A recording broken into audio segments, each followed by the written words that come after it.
everyone, my name's Taylor with Green Our Planet, and today we're going to show you how to transplant seedlings into net cups. So what we've got here are some seedlings that we've been germinating. These are about 16 days old at this point. And for starters, you're going to want to make sure your net cup fits whatever hole you're planting in. So that could be something as simple as a crack key here, where you just want to make sure that the cup's going to fit the plant site. Those are the same for all the do-it-yourself systems we build, such as this NFT here and our Hydroponics as well. So this is what we're looking for in our finished product.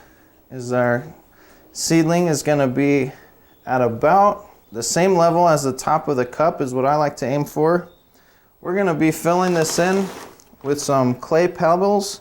One thing you want to do before you plant these into your system is you want to drop them into a bucket of water and soak them, let any dust that's on there come off. The reason we use the clay pellets is that this is an inert material, so it's not going to add any nutrients to our system. It's also not going to change the pH, so we'll still be in control of that when making our nutrient solution. What we want to do is, you can see here my plant doesn't quite reach the bottom of the net cup, so I'm going to drop a couple pebbles in there at the start so that when I put my plant in, it's sitting flush with the top of the planting cup of the net pot. And then I'm going to just put a few pebbles in, make sure my plant is situated still upright. I'm going to add a few pebbles on the other side, and I'm going to continue to do that and work my way around the plant until it is firmly held in place. Now, one main reason that we're using these pebbles is that we don't want light to get into our system. The more light we can keep out of the hydroponic system, the less problems we'll have with algae and things like that. Also, this is going to, if we're using an aeroponic system, we want to make sure we get a good amount of rocks around the top so that when the sprinklers are spraying from the bottom, these rocks are going to block all that water. Otherwise, you can occasionally get a spray of water coming out through your net cup, and then water can escape your aeroponic system that way. Pretty simple process.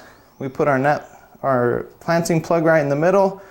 We fill in around it with rocks, and our seed is planted.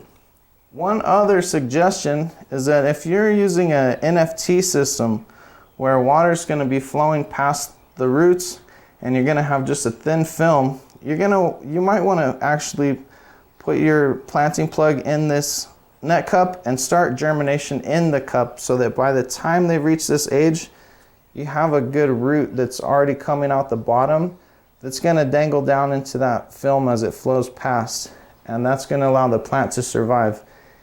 If you put a net cup into a nutrient film technique system and no roots are reaching the water and it's just flowing past it, your plant's going to dry out and you could have plant loss that way. The other way we can get plants going for hydroponics is by propagation. To propagate a plant, you just need a few simple tools. You want a pair of scissors. It's a good idea to sterilize these with rubbing alcohol before you do any cutting on your plants.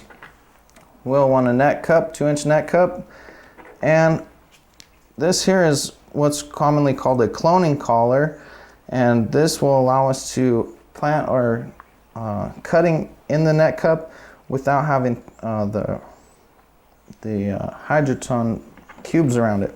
So tomatoes are a really easy plant to propagate because they have what's called advantageous roots. Not all plants work this way, so tomatoes are a great one to do. We're simply going to cut one of our branches off of our tomato. I'm then going to, we want this plant to put all of its energy into growing roots. And so at this point, we don't need all these leaves. So we can either use our fingernail or we can use the scissors, and we're going to trim off most all of these leaves. I'm even going to take a lot of these small ones at the top, this really big one. I'm going to cut down to where I just have a few leaves left at the top of my plant. Now, To propagate this, I'm going to insert my plant into the cloning collar. These already come pre-cut, and they have a nice little wedge in the middle where you want to insert your plant. You can see the little hairs on the side of this tomato plant. That's what's going to be our advantageous roots. So now that we've got it placed in our collar, we're just going to insert that into our 2-inch net cup, and we're going to leave our stem hanging down. So at this point, we're going to take our newly clipped tomato piece here, and we're going to insert this into our aeroponics system. I've found that the aeroponics system is the best system for the propagating plants. It also works pretty well in the deep water culture. Probably would be hard to do in a nutrient film technique system. But as you can see, I've used this style several times before, and I've got this tomato plant here, which has been in my system for about 3 weeks now. And you can see where we cut it off the original stem here, and after 3 weeks it's established quite a big root system. It's growing pretty well. Alright, so tomatoes are probably the easiest plant to get started by propagation. A few others I like to do would be mint, basil, a lot of plants that are more of like a woody stem plant you can reproduce by propagation. So we've got a cool diagram that shows you where you'll want to cut those plants and how you'll want to trim up the leaves so that your propagation will be successful.